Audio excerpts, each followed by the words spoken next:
Primeiro livro de Reis, capítulo 18. Primeiro Reis 18.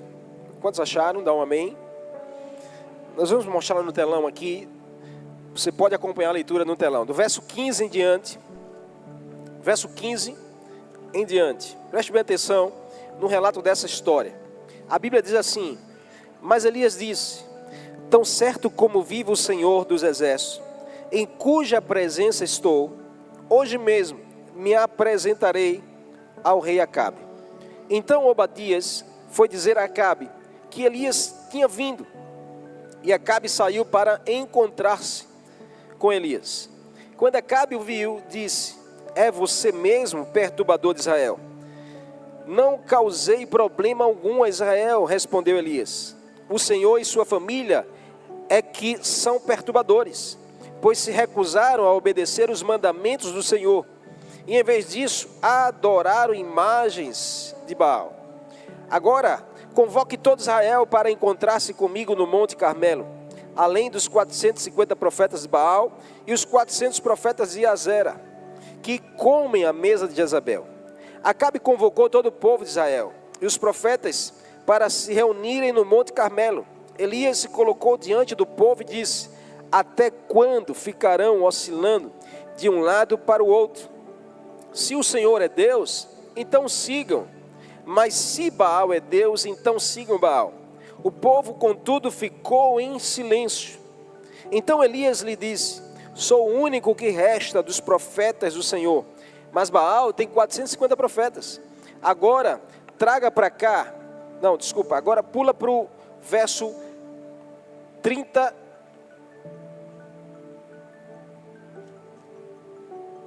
36 e 37. Na hora costumeira de oferecer o sacrifício da tarde, o profeta Elias se aproximou do altar e orou: ó Senhor, Deus de Abraão, Isaque e Jacó,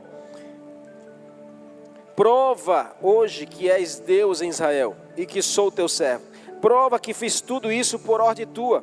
Ó Senhor, responde-me, que esse povo saiba que tu, ó Senhor, és o verdadeiro Deus e estás buscando o povo de volta para ti. Amém.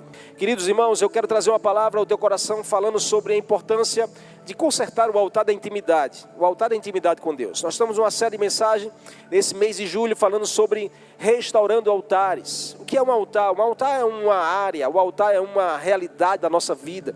Eu não estou falando dessa plataforma feita por mãos humanas, de tijolo, de cimento, concreto. Eu estou falando de situações e realidades da nossa vida e que nós precisamos parar para analisar e encontrar situações que precisam ser consertadas, que precisam de ajuste, precisam de restauração, precisam de uma intervenção de Deus. Tenho certeza que assim como eu, você, a sua família, podem estar enfrentando algumas situações que o Senhor quer trazer clareza, quer trazer direção, para dizer: olha, conserta isso e vai acontecer isso. Move assim e você vai chegar lá. Ajusta isso e você vai experimentar de algo diferente. É assim que Deus trabalha na minha e na sua vida. Então chegamos a um altar chamado altar de intimidade, de relacionamento, de aliança. Nós vemos aqui nesse texto, um texto que fala da situação de Israel. O profeta Elias, o maior profeta de Israel naquele tempo, apresenta para o povo uma circunstância, uma situação onde o altar da intimidade estava quebrado, onde a intimidade do povo com Deus não existia mais. Então o maior problema de Israel nos dias de Elias não era a falta de um altar, irmãos. O problema era a quebra da intimidade, era o afastamento dos corações para com Deus. O maior problema, talvez a geração presente hoje, seja exatamente o mesmo. Não seja a falta de altares, não seja a falta de igreja. Existe igreja em todos os lugares, existe igreja para todo tipo de pessoa. Existe igreja que são igrejas até de Satanás. Existe igreja que prega todo tipo de palavra. Existem igrejas que são mais pentecostais, outras mais tradicionais. Então o problema não é falta de altar, o problema talvez seja a falta de intimidade. E eu e você precisamos despertar para isso. Se queremos experimentar algo de Deus, ou a vontade de Deus na nossa vida, na nossa casa, nosso casamento, com a nossa vida profissional, seja o que for, nós precisamos estar atentos como anda a nossa intimidade com Deus, nosso relacionamento com Deus. E eu não quero falar, irmãos, para você sobre religiosidade, nem muito menos sobre a igreja aqui, Família que Ama. Eu quero falar da vontade de Deus para o meu e seu coração. Amém? Amém? Então, o altar estava em ruínas, era uma realidade. Mas por que o altar estava quebrado? Aonde Elias chama o povo no Monte Carmelo. Eu já estive lá em Israel 2 vezes, Deus me levou a esse lugar. Eu tive o privilégio de subir nesse monte, uma experiência inesquecível, irmãos. Subir no Monte Carmelo, exatamente os estudiosos, os guias turísticos dizem, olha, aqui é exatamente o lugar mais próximo que aconteceu quando Deus respondeu com fogo a Elias. E a gente lá em cima, numa estrutura montada hoje para receber os turistas, receber as pessoas que vão em caravanas. A gente lá em cima, nós tivemos uma experiência que eu nunca mais esqueço. O guia espiritual disse, olha, nós vamos orar assim como Elias orou naquele tempo. E eu creio que Deus pode mover algo. E ali eu tive uma experiência de colocar meus joelhos no chão e orar. E eu senti, Deus começou a soprar, irmãos, um forte vento quando a gente estava orando ali. Não estava ventando, o céu estava aberto, mas naquele momento em que nós colocamos o joelho no chão e o povo todo se uniu à oração, Deus nos fez experimentar assim como Elias experimentou naqueles dias. Porque Elias orou em cima do Monte Carmelo e Deus manifestou um sinal, como uma pequena mão de um homem, de que viria uma chuva, de que viria um tempo novo, de que viria uma mudança de realidade, de que Deus iria responder, Deus iria mudar o quadro, Deus iria trazer solução. Estava 3 anos e meio sem chuva, mas Elias, quando orou, Deus sinalizou, vai vir uma forte chuva. Estava 3 anos sem acontecer algo, mas quando Elias orou, Deus disse, eu vou fazer, eu vou mudar. Diz essa pessoa que está ao seu lado, você não faz ideia do poder da tua oração, mas se você crê na tua oração, você vai ver Deus mover o quadro, você vai ver Deus mudar a realidade, você vai ver Deus abençoar a sua casa, você vai ver Deus mandar chuva sobre a sua lavoura. Você pode aplaudir a Ele e glorificar o nome do Senhor, irmão?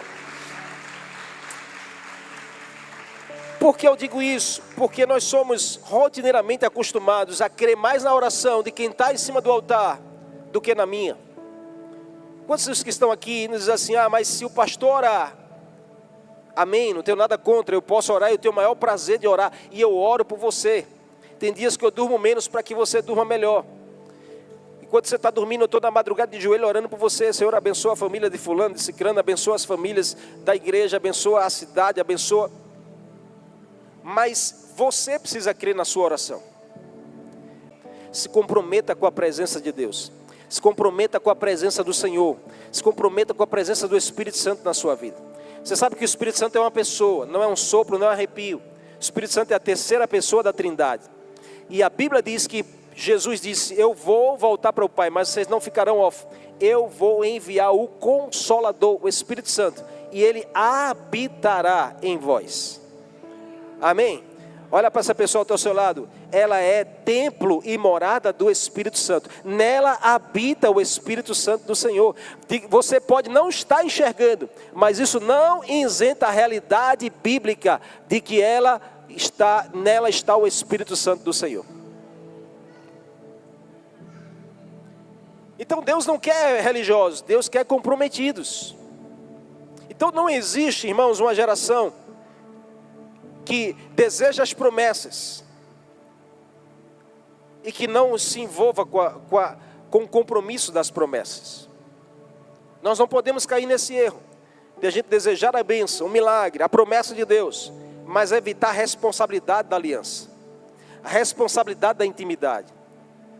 Quantos querem um Deus que abençoa? Todos nós queremos, irmão. O mundo precisa conhecer desse amor do Senhor. É um Deus que abençoa, mas muitas vezes nós resistimos ao Deus que confronta, ao Deus que transforma, porque a gente quer o Deus que abençoa, mas o mesmo Deus que abençoa é o Deus que confronta. O mesmo Deus que faz o milagre é o Deus que espera um comprometimento de aliança minha e sua. Então esse é o momento, essa é a hora, amém? Essa é a hora que você pode mergulhar mais na presença de Deus. Você pode buscar mais a Deus. Você pode buscar a Deus na sua casa, no seu quarto, no lugar do seu trabalho, aqui na igreja também. Mas esse é o tempo, irmãos, em que a humanidade está cada dia mais indo para longe de Deus. E eu e você, nós precisamos ir mais perto do Senhor, amém? Nós precisamos amar mais a presença de Deus. Nós precisamos buscar mais intimidade, consertar o que precisa ser consertado, para a nossa intimidade com Deus não ser comprometida, irmão. Não deixe que os sentimentos te roubem da presença. Não deixe que os ressentimentos esfriem a sua esperança. Não deixe que as feridas te afastem da promessa de Deus. Você pode aplaudir a Ele nessa noite, irmão? Se Ele está falando com você, você pode dar um glória a Deus aí. O Senhor confronta, mas entenda isso. Uma coisa que eu descobri na minha jornada de vida, porque muitas vezes eu já fui e sou confrontado por Deus em várias situações da minha vida. E se tem uma coisa que Deus me ensinou, é olhar para o confronto como um sinal de amor. Porque o Senhor não nos trata como pessoas nos tratam. Ele não vai nos confrontar como você talvez recebeu o confronto do seu pai, da sua mãe. Porque Ele nos confronta com amor. Ele, quando nos confronta, é porque Ele está dizendo que nos ama. É porque Ele está dizendo que se preocupa conosco. Todas as vezes que Jesus confrontou pessoas, Jesus sempre trazia para perto e não afastava. Quando Jesus chega lá como um judeu, lá no poço de Jacó, e encontra-se uma mulher lá, ao meio-dia, uma samaritana, uma mulher que estava com a vida destruída, uma vida arruinada. Jesus pede água a ela, ela diz: como tu, um judeu, pede água a uma samaritana, porque não se davam. E aí Jesus diz assim: se você soubesse quem te pede água, você me pediria água, e eu te daria água viva, que mudaria a tua história. E ela diz: então me dê. Jesus: vai buscar teu marido. Olha o confronto de Jesus, irmão. Olha o confronto de Jesus. Não é diferente do meio do seu, amém? Porque às vezes pessoas confrontam acusando, mas Jesus confronta perdoando. Jesus confronta amando. Jesus confronta abraçando. Jesus confronta recebendo. Jesus confronta incluindo. Vai buscar teu marido. Ela diz: eu não tenho marido. Ele diz: muito bem tu disseste, porque tu já tivesse 5, e esse que tu está, não é teu marido. Uau, a mulher diz: que é isso? Revelou a minha vida. É um mistério de Deus, amém? É aquela revelação que a gente vai atrás. Então Jesus confronta, mas o nível de confronto, irmãos, não é para excluir, é para incluir. Então Israel estava nesse nível, onde precisava de um confronto. E aí Deus usa um homem chamado Elias, que o autor Hebreus vai dizer que Elias era um homem comum como eu e você, sujeito aos mesmos sentimentos, às mesmas dificuldades. Tanto que Elias, irmãos, foi parar numa caverna e pediu para morrer, com uma crise emocional. Então Elias era um homem comum. Por que a Bíblia diz isso? Para nos ensinar que assim como Deus usou Elias, Ele pode nos usar também. Ele pode usar você. Assim como Deus ouviu a oração de Elias, Ele também está pronto para ouvir a tua oração. Assim como Deus mudou a realidade de uma geografia por causa de um homem, assim Deus também está pronto para mudar a realidade da sua casa, dessa comunidade, dessa cidade, quando nós nos posicionarmos. A gente quer mudança, mas a gente não se posiciona para ter mudança. A gente quer ver as coisas mudarem, mas como anda a nossa posição, o nosso posicionamento para ver as coisas mudarem? Israel estava dividido. Como assim, pastor? Adorava a Deus apenas com os lábios, mas o coração, irmãos, estava em outro lugar. O povo queria o favor de Deus, mas o povo queria o favor de Deus sem romper com a idolatria. Então Elias não começou confrontando os profetas de Baal. Elias começou consertando o altar da intimidade. Se nós queremos ver mudança, irmão, começa pelos consertos. Diga assim: mudança começa pelos consertos. Quais são as áreas que precisam de conserto na sua vida? Deus te trouxe aqui para te confrontar. Mas não é um confronto para te excluir, é um confronto para dizer: eu te amo, eu estou pronto para mudar a sua história, eu quero abençoar a sua família, eu quero mudar a sua realidade. Mas começa pelo conserto. Eu sei que às vezes dói isso, mas é necessário. Quando Deus nos leva a um confronto e nos faz enxergar as áreas que precisam de mudança, é porque Deus está pronto para mudar esse quadro. Então comece hoje, amém? Deus não derramou fogo sobre o altar quebrado. Deus não respondeu a oração de Elias enquanto as coisas não tivessem em ordem. Deus, Ele responde a uma oração, a um povo que se volta para Ele. E eu quero deixar um conselho para o teu coração. Primeira coisa, o verso 15 dessa palavra que nós lemos. O verso 15 diz assim, que Elias, diante de todos, disse: tão certo como vive o Senhor dos Exércitos, em cuja presença eu estou. Olha a afirmação desse homem. Tão certo como vive o Senhor, em cuja presença eu vivo, em cujo relacionamento eu tenho, em cuja intimidade eu tenho, em cuja a busca eu faço todos os dias. Elias se apresenta para um povo, dizendo qual era a realidade da sua vida, dizendo a presença de Deus é tudo para mim. Nós estamos no meio de uma geração e que a gente precisa anunciar mais, que nós somos crentes. A gente precisa dizer mais ao mundo que nós somos cristãos, que nós temos princípios, que nós não condizemos com as coisas desse mundo, com os princípios desse mundo. Elias diz para todos ouvir: olha, eu estou aqui, sou esse, tão certo como vive o Senhor, em cuja presença eu vivo, eu estou. E ele diz assim, ó: hoje mesmo eu vou me apresentar ao rei Acabe, que era o rei de Israel, o rei do norte, um rei desviado, um rei casado com Jezabel. E Acabe queria matar, junto com a sua mulher, queria matar Elias. Alguém aqui já passou por uma situação como essa? De ter um decreto de morte, de ter alguém dizendo assim, ó: se eu te achar eu vou te matar, eu vou te procurar, e quando eu te achar, Deus o livre e guarda, amém? Deus te livre disso. Mas essa era a realidade de Elias. Sabe o que queria desse? Tão certo como vive o Senhor dos Exércitos, em cuja presença eu vivo, diga a Acabe que eu vou me encontrar com ele. O que a gente aprende, irmãos? Que a presença de Deus nos dá identidade e coragem. Diga assim: a presença de Deus me dá identidade e coragem. Nós precisamos ser uma igreja assim, uma igreja que tem uma identidade, uma igreja que tem uma coragem.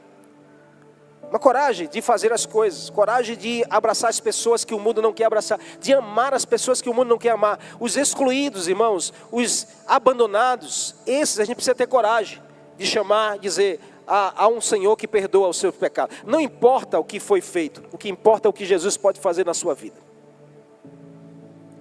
E Elias não ocupava um cargo, Elias carregava uma presença. Porque nem sempre o cargo vai dizer, irmãos, nem sempre o cargo fala de uma realidade. Cargo não é nada, a presença é tudo, amém? Cargo não é nada, a presença é tudo. Tem pessoas que porque ocupam uma cadeira, sentam numa cadeira, ocupam um cargo, se perde no caminho. E quer fazer a obra de Deus sem a presença de Deus. Elias não ocupava um cargo, Elias carregava uma presença. Antes de ser profeta, ele era um adorador de Deus. Ele não era um sacerdote do templo, nem um oficial do palácio. Ele era uma voz profética, solitária, mas que confrontava. Isso precisa nos ensinar, irmãos. Porque às vezes a gente diz assim, ó: eu não vou não porque eu estou sozinho. Eu me desmotivei porque não tem ninguém comigo. A gente é humano e a gente sente isso. Quando a gente pede ajuda, ninguém ajuda. Quando a gente quer contar com as pessoas, parece que todo mundo some da sua vida. Quando as pessoas te abandonam, quando você se encontra só. Deixa eu te dizer algo. As pessoas podem nos abandonar. Nós podemos passar pelo vale de sombra e morte. Mas uma coisa a gente não pode esquecer jamais: há uma presença conosco, há uma presença que nos garante, que foi prometido por Ele mesmo, que passará céus e terra, mas a presença dEle permanece, que Ele não nos abandona jamais. então a presença de Deus vale mais. Amém? Você pode dizer isso, tua presença vale mais, Senhor. Diga aí, tua presença vale mais, em nome de Jesus. Amém? Segundo, olha o que diz o verso 21.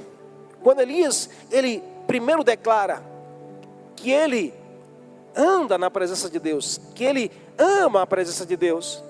Depois ele olha para todos que estavam ali, que um dia estiveram na presença, mas estavam desviados. E ele faz uma pergunta confrontando: até quando vocês estarão com o coração dividido? Até quando vocês estarão cocheando entre lado A, lado B, entre aqui ou aqui, entre fulano ou cicrano, entre Deus ou o mundo, entre a palavra de Deus ou as ofertas do mundo? Então o que a gente aprende? Que o maior inimigo é um coração dividido. Diga assim: o maior inimigo que eu enfrento é o meu coração dividido. Porque às vezes a gente quer colocar a conta, irmão, no diabo. O diabo às vezes não tem nada a ver. E o diabo fica olhando lá do inferno que ele está, miserável. Ele fica olhando e diz assim: rapaz, nem eu tive essa ideia.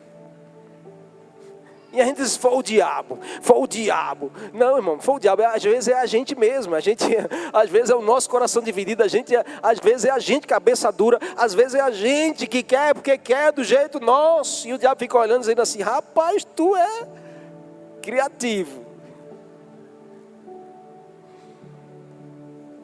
Elias olha para as pessoas, mas a conta não era o diabo, a conta era das escolhas. Tem coisas que a gente sofre na nossa vida porque foi nossas escolhas. E a gente não tem que transferir a conta para fulano, cicrano, nem muito menos para o diabo. O diabo, ele continua a fazer a investida dele, que é matar, roubar e destruir.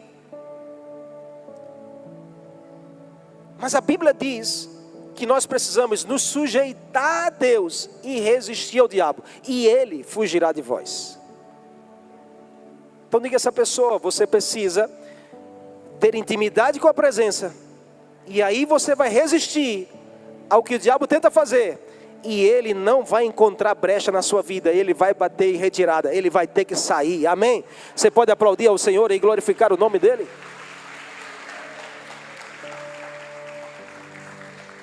Então o que a gente aprende aqui com Elias? Que o maior inimigo é um coração dividido. Até quando cocheareis entre dois pensamentos, entre dois senhores? O que Elias estava confrontando? Elias estava confrontando a inconstância do povo. Porque Tiago vai dizer, irmãos, no livro de Tiago, o irmão de Jesus, ele vai dizer que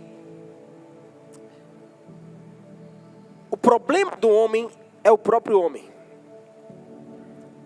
Ele sabe de onde vêm as guerras, as contendas entre vós. Vem de vocês mesmos, de um coração dividido, de um coração que um dia serve a um Senhor, outro dia serve a outro Senhor. Um dia é um pensamento assim. Ele diz: esses são inconstantes, são como ondas que vêm e vão. Nós precisamos parar de sermos assim. O coração dividido não nos leva a lugar nenhum. Coração dividido nos esfria, coração dividido nos paralisa. Coração dividido, irmãos, nos rouba de lugares, de promessas que Deus tem para nós. Elias questionava a inconstância do povo, que estava dividido entre seguir a Deus ou adorar a Baal. Em outras palavras, Elias estava dizendo: ei, desce do muro vocês. Até quando vocês estarão em cima do muro? Sabe aquela pessoa que é em cima do muro? Conhece alguém assim? Conhece alguém assim? Não precisa dizer que é você. Você pode dizer: eu conheço, meu vizinho, meu amigo. Que às vezes fica em cima do muro. Tem situações, irmãos, que a gente às vezes pode se encontrar em cima do muro, porque a gente tem que tomar uma decisão e a gente fica sem saber como é que eu vou decidir. Eu decido por isso, decido por aquilo, eu tenho que tomar uma decisão. Eu mesmo tenho uma dificuldade enorme de algumas situações decidir. Aí eu sempre converso com a pastora: meu amor, senta aqui, o que você acha? E eu escuto ela, e aí às vezes ela vem com: eu acho que você deveria ir por aqui. Aí eu disse: rapaz, é diferente do que eu achava, eu queria aqui. Né? Às vezes a gente, homem, a gente já vai, a gente tem essa ideia, né, de que a gente sabe tudo. E aí eu digo, eu vou conversar com ela, mas eu já decidi, eu vou aqui, eu só quero ouvir o que ela tem para dizer. Ela vai dizer, então vai para aqui. Aí eu digo, eita, e agora? E a gente fica em cima do muro e às vezes a gente vai deixando passar. Quantos dos que estão aqui talvez já deveria ter tomado uma decisão e está em cima do muro esperando. O povo estava ali servindo a Baal. Era o mesmo povo que um dia servia a Deus. Ele diz, desce de cima do muro. Balança aí essa pessoa que está ao teu lado, diga assim, está na hora de você descer de cima do muro. Diga assim, está na hora de você tomar uma decisão radical na sua história, que vai mudar a sua situação atual e vai mudar a sua geração futura também. Diga assim, porque o que você decide hoje não tem a ver só com você, tem a ver com a sua família. É por isso que Josué se levantou e disse assim, eu não sei vocês querem servir a outros deuses, mas eu e a minha casa serviremos ao Senhor.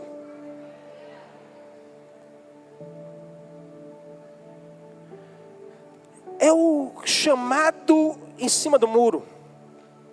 Aí Elias diz, se o Senhor é Deus, então siga Deus. Se Baal é Deus, então siga Baal. Decida, irmãos. Decida o que você quer da sua vida. Se você faz parte da igreja de Jesus, então seja igreja. Se você já entregou a sua vida para Cristo, então seja cristão. Se você é apaixonado pelo reino de Deus, então seja um apaixonado. Se você é líder, então seja um líder. Decida o que você quer. Em outras palavras, irmãos, o Senhor está dizendo a mim e a você, a resposta dele vem da nossa decisão.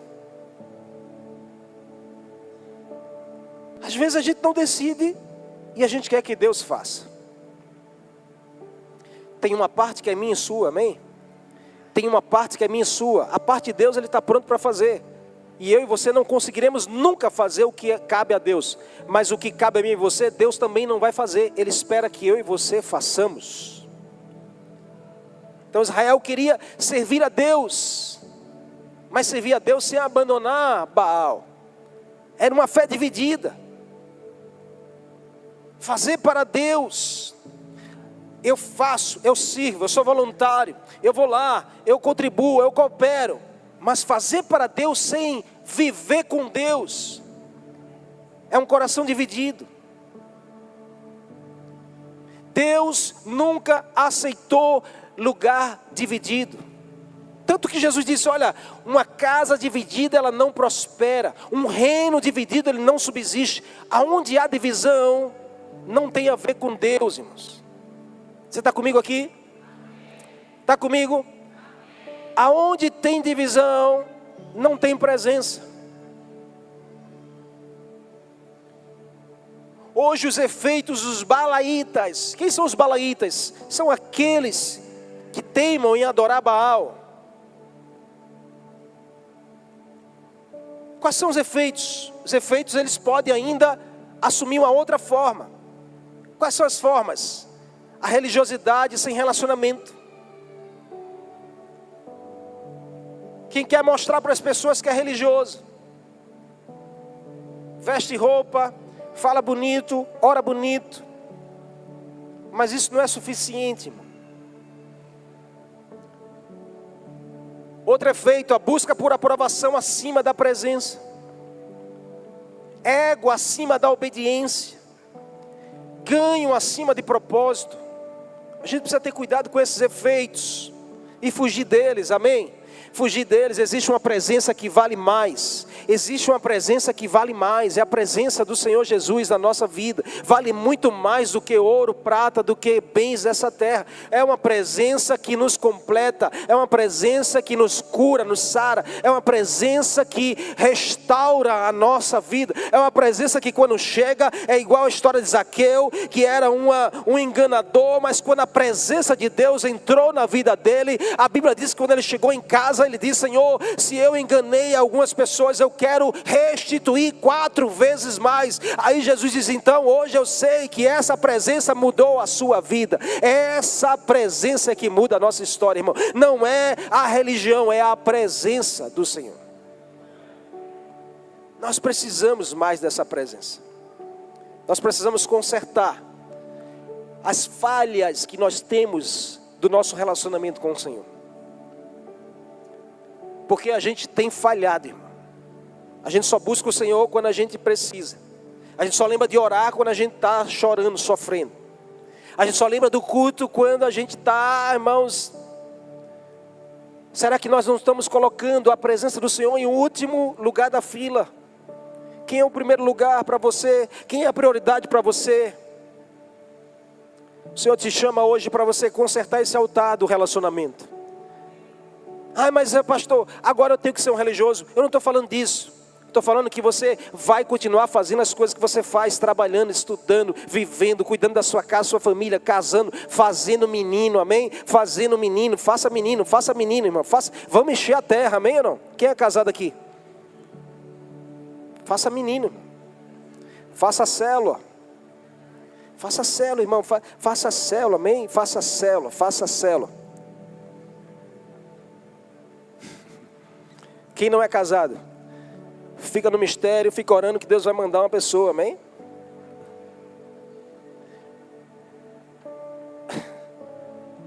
Mas a gente precisa consertar como anda o nosso relacionamento com a presença do Senhor. O quanto nós temos buscado essa presença. E eu quero terminar falando exatamente do ápice desse texto, que foi nos versículos que nós lemos 36 e 37. Quando Elias ora diante de todos, Elias chama para perto e ele ora, dizendo assim: Senhor dos exércitos, Senhor de Abraão, de Isaac e de Jacó, responde-me, Senhor. Olha o que Elias diz, preste atenção aqui para você não perder, irmão. Olha o que Elias diz: que esse povo saiba que o Senhor é o verdadeiro Deus e que o Senhor está buscando eles de volta para si. Você pode dar um glória a Deus por isso? Olha o nível de revelação de Elias diante da sua oração. Senhor, eu estou orando aqui para que o Senhor abençoe esse povo, para que o Senhor perdoe esse povo, e que eles saibam que tudo o que o Senhor está fazendo é porque o Senhor quer los perto. Tudo que o Senhor mais quer é se relacionar com você, meu irmão. Ei, tudo que Jesus mais quer é um relacionamento comigo e com você. Então o que a gente aprende? Que o sinal da intimidade é conhecer a vontade. Como eu sei que eu estou relacionando bem com uma pessoa? É quando eu conheço a vontade dela. Marido e esposa, nós temos 30 anos de relacionamento. Ela conhece muito bem as minhas vontades e eu conheço as vontades dela. Como a gente chega nesse nível? Através do relacionamento, através da intimidade. A gente conhece a vontade do outro. A gente conhece o que agrada, a gente conhece também o que não agrada. A gente conhece o que faz feliz e a gente também conhece o que faz triste. Porque é o relacionamento. Agora a pergunta-chave: você anda conhecendo a vontade do Senhor para a sua vida? Você anda conhecendo o que alegra o coração do Senhor? Como anda o altar da intimidade? Ou será que a gente avalia a vontade de Deus pela nossa vontade? A minha vontade é essa, então a minha vontade é essa, eu tenho certeza que a vontade do Senhor é essa. Talvez não. Talvez a vontade do Senhor seja exatamente diferente. Mas sabe o que nós precisamos? É chegar nesse nível de Elias. Elias conhecia a vontade do Senhor. Elias diz assim: Senhor, que esse povo conheça que tudo o que o Senhor quer é que eles estejam perto, que eles estejam em relacionamento contigo. Eu quero profetizar, irmãos, que nós vamos chegar nesse nível, amém? Nós vamos chegar nesse nível de revelar a vontade do Senhor para a nossa vida e para a vida de pessoas. Nós vamos chegar nesse nível que tudo que nós vamos ter maior prazer é fazer a vontade do Senhor, amém ou não? É fazer a vontade de Deus. Você pode levantar sua mão direita e dizer: Senhor, me ensina, ao meu maior prazer é fazer a tua vontade. Você pode aplaudir a Ele nessa noite. Glória a Deus. Você pode ficar de pé no seu lugar. Aleluia.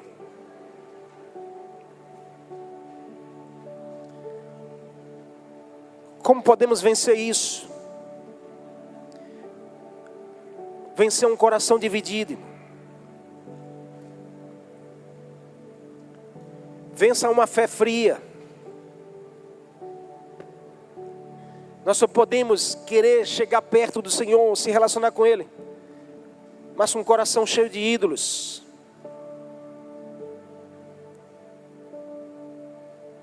E escute o que eu vou dizer a você. Nós estamos numa geração que o maior ídolo somos nós mesmos.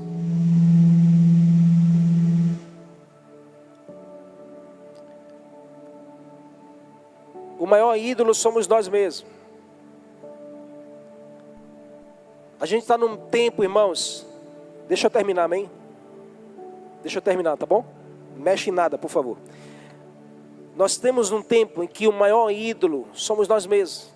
Nós fazemos parte de uma geração em que a gente, se a gente não cuida, a gente se idolatra demais. Eu não estou falando de cuidado, são coisas diferentes. Você precisa cuidar de você, cuidar das suas emoções, cuidar da sua vida espiritual, cuidar da sua vida relacional, cuidar da sua vida física. É isso que Deus quer para mim e para você, que a gente viva muito, viva muitos anos, até 120, amém? Quem quer chegar aos 120 aqui? Eu quero chegar aos 120, ou se Jesus não voltar antes. A gente precisa de cuidado, mas existe um ponto que divide o cuidado da idolatria. E aí, se a gente entra nesse lugar, irmãos, a gente se afasta da presença do Senhor.